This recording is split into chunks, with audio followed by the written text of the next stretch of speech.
Muchas gracias por la invitación. Buenas noches, queridos hermanos.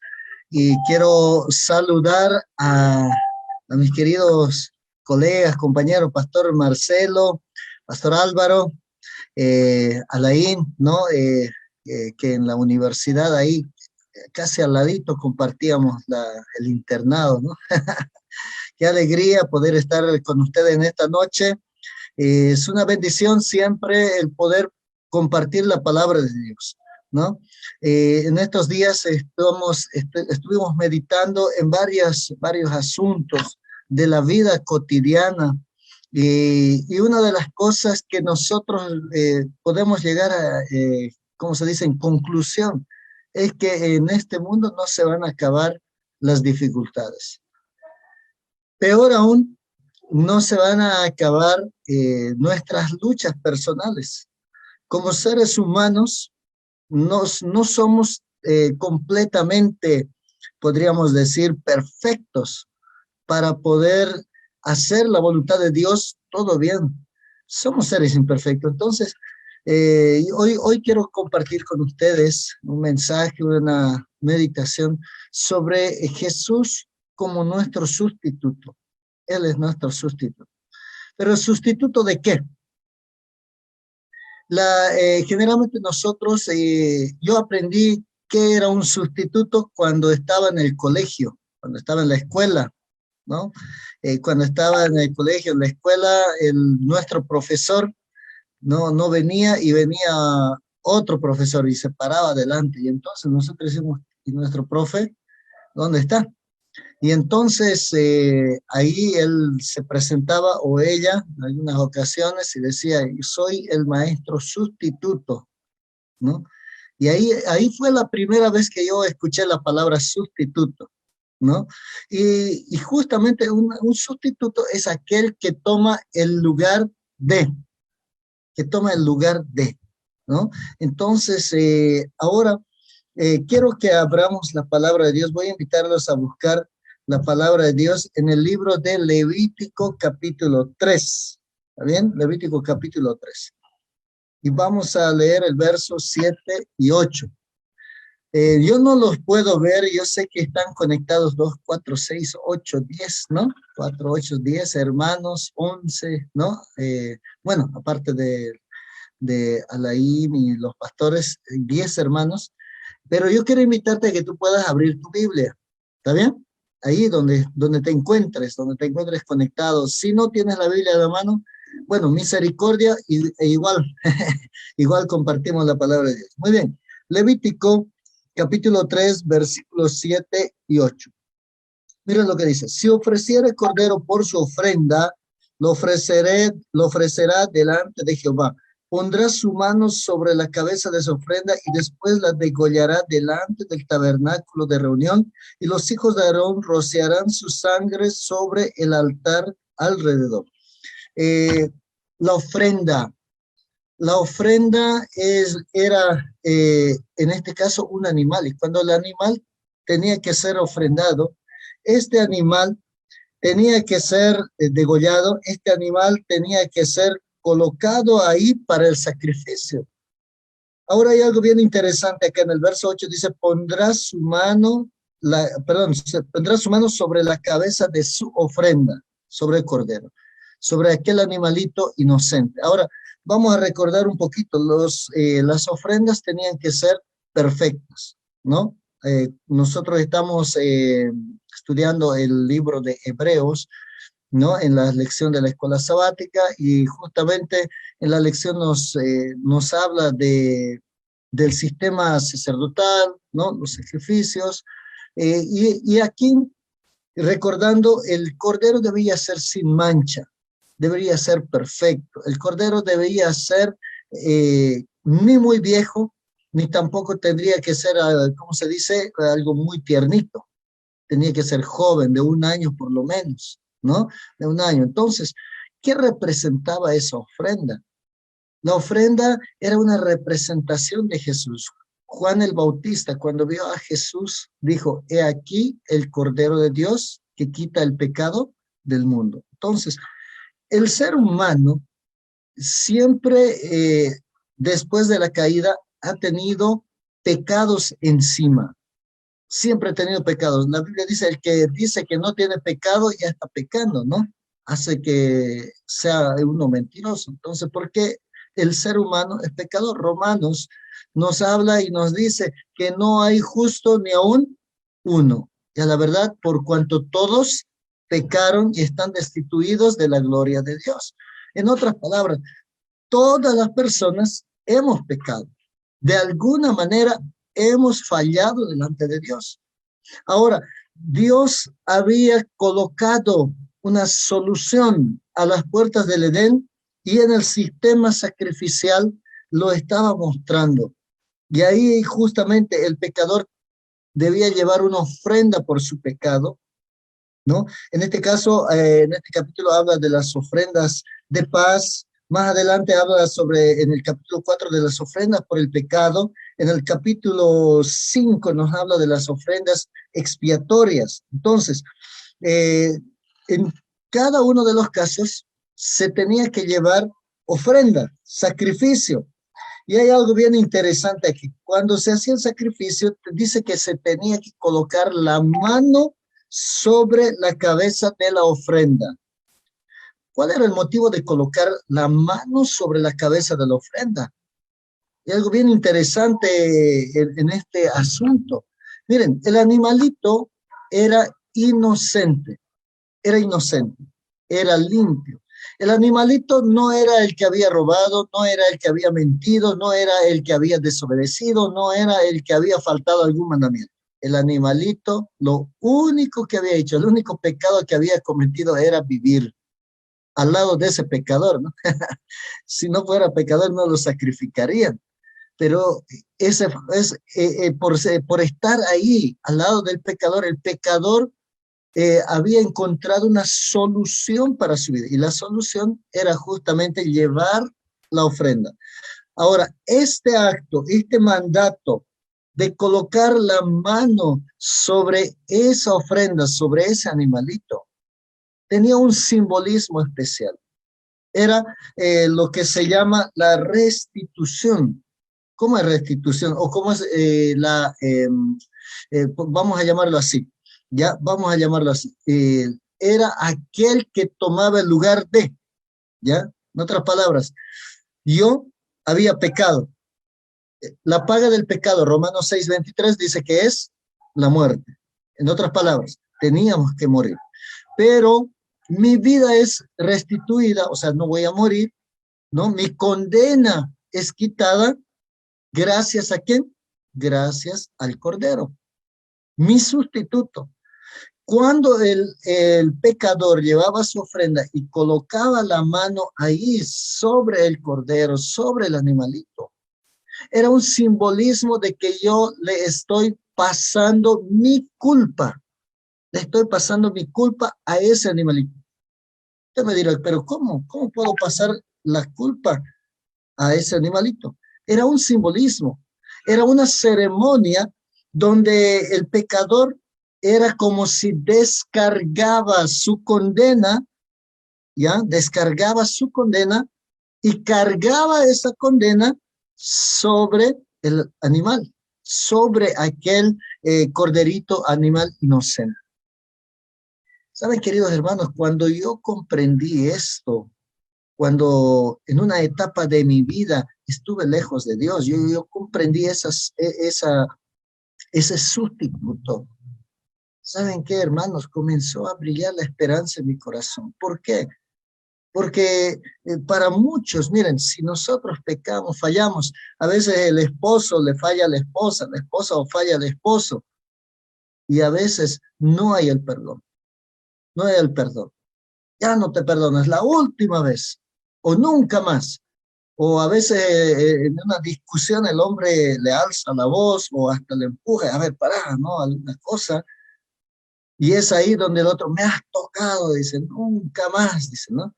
Nunca más, hasta aquí se acabó, ¿no? Y el hombre la ve ahí negra la situación, dice, perdóname, discúlpame, amorcito, no era mi intención, pero es que me hiciste enojar, qué sé yo. No, no, no, no, no. Y ahí, ¿y saben qué? Y ahí comienza un problema, a veces hasta el divorcio llega a partir de esa cosa. Pero ¿sabes qué, hermano? Puede ser que las personas no te perdonen por un error que has cometido. Puede ser incluso que la justicia te condene y hasta puedas quedar condenado sin derecho a indulto. Sí, puede ser que seas condenado sin derecho a indulto por un error muy fatal, grave. Sí, existe esa condena. Pero en medio de todo eso, puede ser que la gente, a las personas que has hecho daño, no te perdonen, que siempre te estén juzgando, criticando. Pero por el simple hecho de que tú te arrepientes, reconoces tu error, reconoces que Jesús puede tomar tu lugar y toma tu lugar.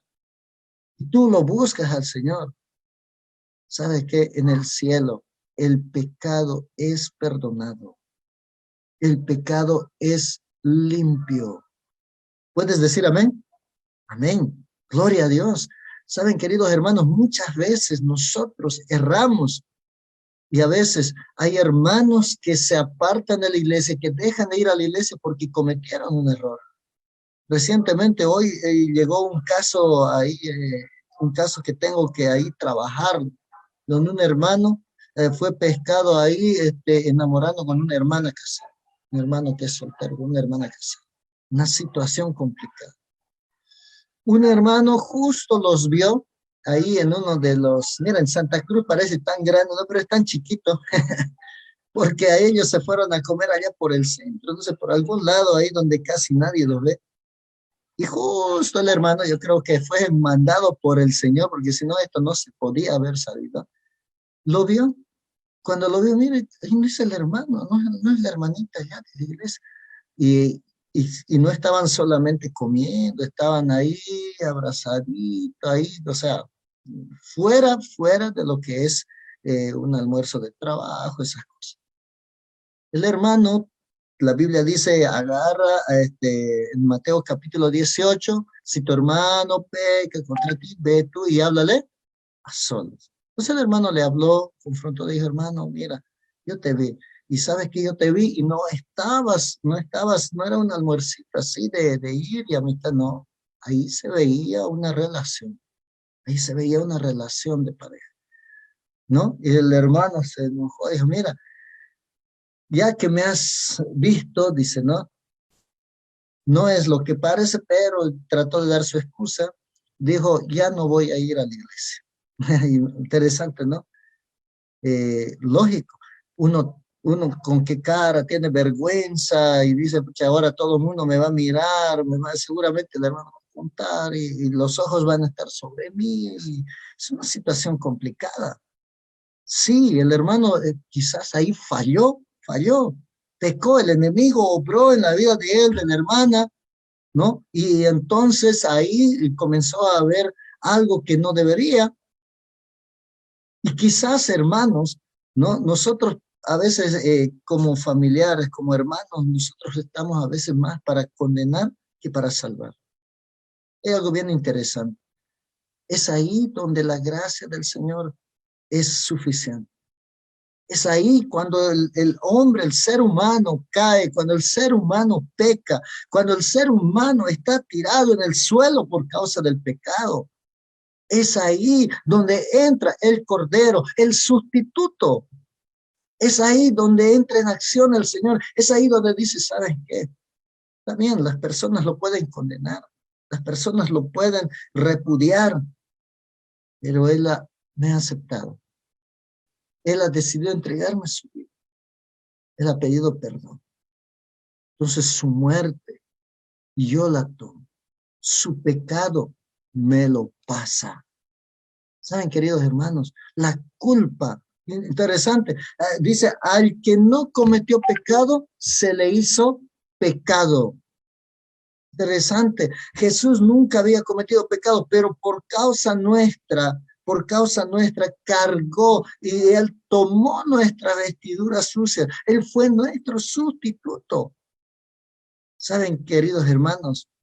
La mayor bendición que nosotros podemos tener es la salvación, la redención que podemos obtener en Jesucristo, gracias a su misericordia, gracias a su sacrificio, gracias a que Él tomó mi lugar, gracias a que Él fue ese cordero, ese animalito.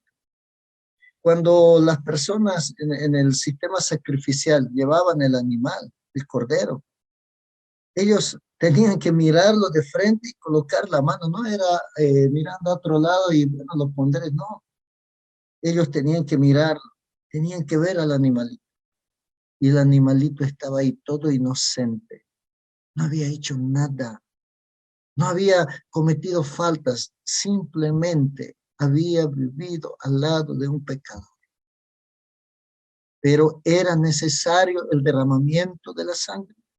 Porque la Biblia dice, sin derramamiento de sangre no hay perdón de pecados. No habría perdón, no habría restitución, no había salvación. El pecador tenía que colocar su mano y ahí tenía que meditar, pucha, yo soy el que erré, yo soy el que mentí, yo soy el que fallé, yo soy el que hizo las cosas mal. Pero ahora el que está pagando la culpa es otro. Saben, queridos hermanos, gracias al Señor Jesús que nosotros tenemos esa ofrenda maravillosa, ese sacrificio. Levíticos capítulo 19, verso 22, nos habla de ese sacrificio y nos dice lo siguiente. Con el carnero de la expiación, hablando de la expiación, ¿no? Dice, lo reconciliará el sacerdote delante de Jehová por su pecado que cometió, se le perdonará su pecado que ha cometido. Interesante, ¿no? Hablando ahí, ahora está mostrando otra situación, está hablando de un carnero, pero la situación es la misma, el pecado, el llevar el pecado hacia el animal. Y ahí dice, se le perdonará su pecado que ha cometido.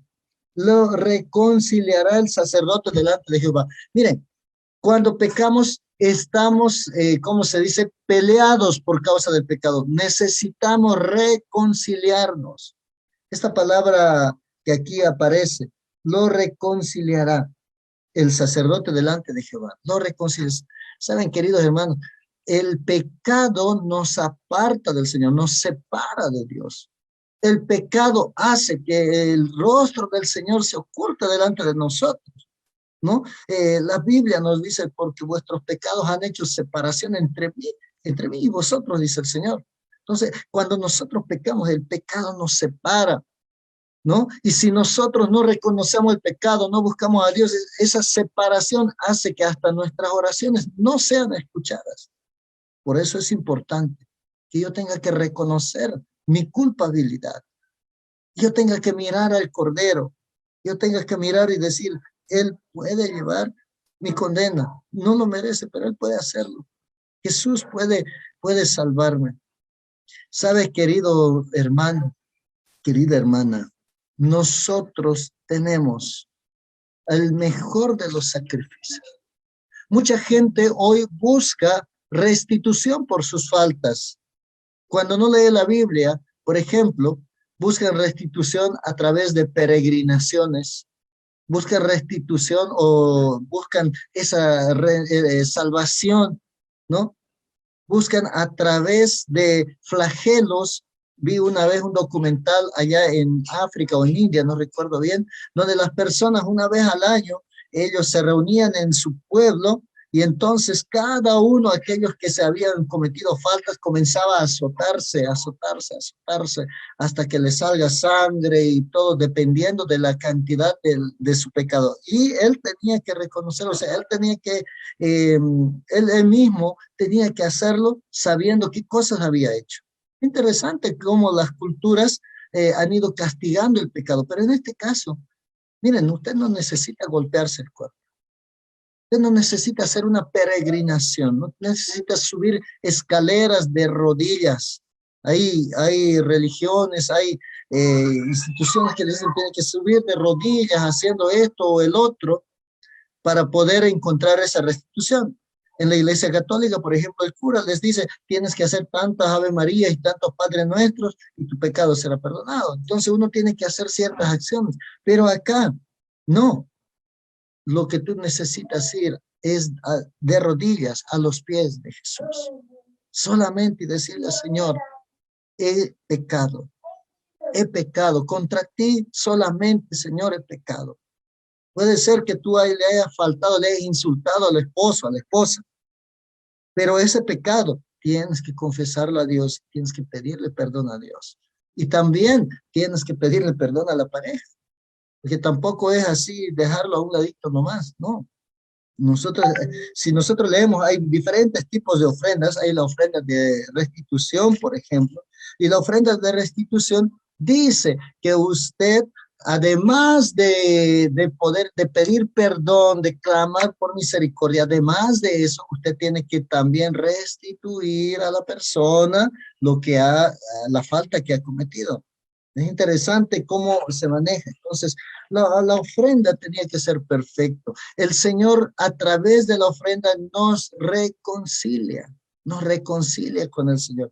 ¿Saben qué? El pecado ha hecho esa separación, pero el Señor a través de Cristo, Cristo se vuelve como un puente, un puente. El pecado nos separa, pero cuando clamamos a Cristo y su misericordia, es como cuando el puente se abre y el pecado abrió el puente y ahora usted clama al Señor y el Señor Jesús comienza a hacer ese trabajo de conectarnos nuevamente con el Señor, con nuestro Creador.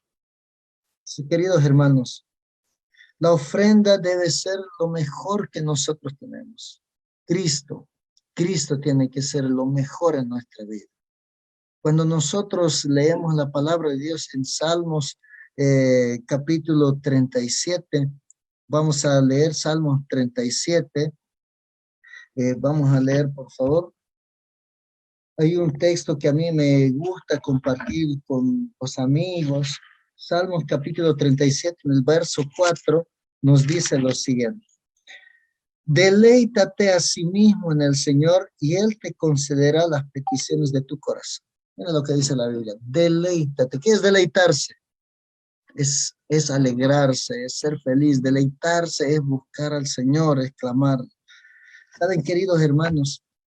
Gracias a Dios tenemos esa ofrenda. Gracias a Jesús, que Él decidió ser nuestro sustituto, a tomar nuestro lugar. Yo no sé, querido hermano, querida hermana, qué pecados, qué luchas, qué tentaciones tienes en tu día a día. Yo no sé cómo estás en la iglesia. A veces nosotros el sábado estamos lindos en la iglesia, así, ¿no? Como el pastor con corbatita, camisita, ¿no? Estamos con ternito, la iglesia bien presentable. Salimos de la iglesia y estamos a veces en negocios todavía mundanos. A veces estamos viendo fútbol cuando no deberíamos verlo. A veces estamos nosotros ahí ya con la novela, quizás las damas, ¿no? No sé, pero quizás nosotros necesitamos arrepentirnos, dejar ciertos pecados. Parecieron chicos, pero para el Señor no hay pecado chico ni hay pecado grande. Para el Señor en la Biblia dice pecado es pecado. Pecado es pecado. Y es ahí donde nosotros, puede ser cosas pequeñas, como también pueden ser cosas grandes. Quizás puedo estar hablando a alguien que está luchando con una tentación muy seria, como el caso, por ejemplo, que les comenté, ¿no? De que hoy justamente se me presentó, ¿no? Yo no sé qué tentación, qué lucha tienes. Yo no sé qué cosa tú has hecho. Quizás pecaste, fuiste disciplinado en algún momento, estás regresando a la iglesia y siempre tenemos esa sensación de qué me dirán, me conocerán, me criticarán, van a hablar mira, ha hecho aquellas cosas, ahora sigue volviendo. ¿Qué dirán? No te preocupes por eso. Lo que tú tienes que saber es que Cristo tomó tu lugar para salvarte. Lo que tú tienes que saber es que Cristo asumió la culpa porque tú lo aceptaste.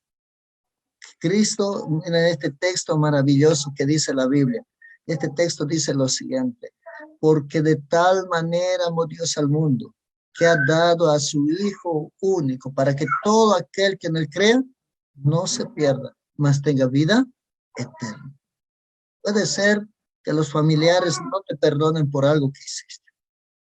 Puede ser que tu enamorado, enamorada, o tu esposo, tu esposa. Puede ser que algún hermano, alguna cosa que ocurrió en la iglesia, eh, hizo que haya un problema. Puede ser que no haya perdón para la vista de los otros. Puede ser que la condena esté presente. Yo quiero decirte en el nombre del Señor, Jesús te ama, Jesús te perdona, y eso es suficiente para ti. Jesús quiere verte en el reino de los cielos. Mi querido hermano, mi querida hermana, mi deseo y oración es que el Señor sea tu sustituto y que tú lo busques como sustituto, como aquel que va a llevar tu culpa. El Señor no tenía ninguna culpa, pero Él decidió hacerlo porque te ama, porque te quiere. Querido hermano, querida hermana, que Dios te bendiga. Yo sé que estás ahí escuchándome y en este momento yo quiero que tú puedas orar conmigo y decirle a Dios en oración, Señor, primeramente gracias, porque aunque el mundo me condena, mis padres, mis tíos, qué sé yo, la iglesia me condena, tú, Señor, estás dispuesto a perdonarme. Y todavía la Biblia dice, de tu pecado no me acordaré. En la familia, en el hogar, los amigos se siguen acordando de la familia, pero la Biblia dice, no me acordaré. Es un perdón maravilloso. Cordero que murió en mi lugar es maravilloso. Ese sustituto es maravilloso.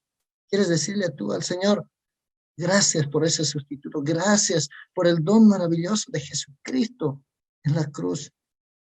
Ayúdame ahora a vivir de acuerdo a esos principios que tu palabra quieren que yo siga para estar en el cielo. Porque Jesús lo hizo todo, nos dio su palabra. La Biblia, no, a mí me gusta lo que el pastor Bullón dice.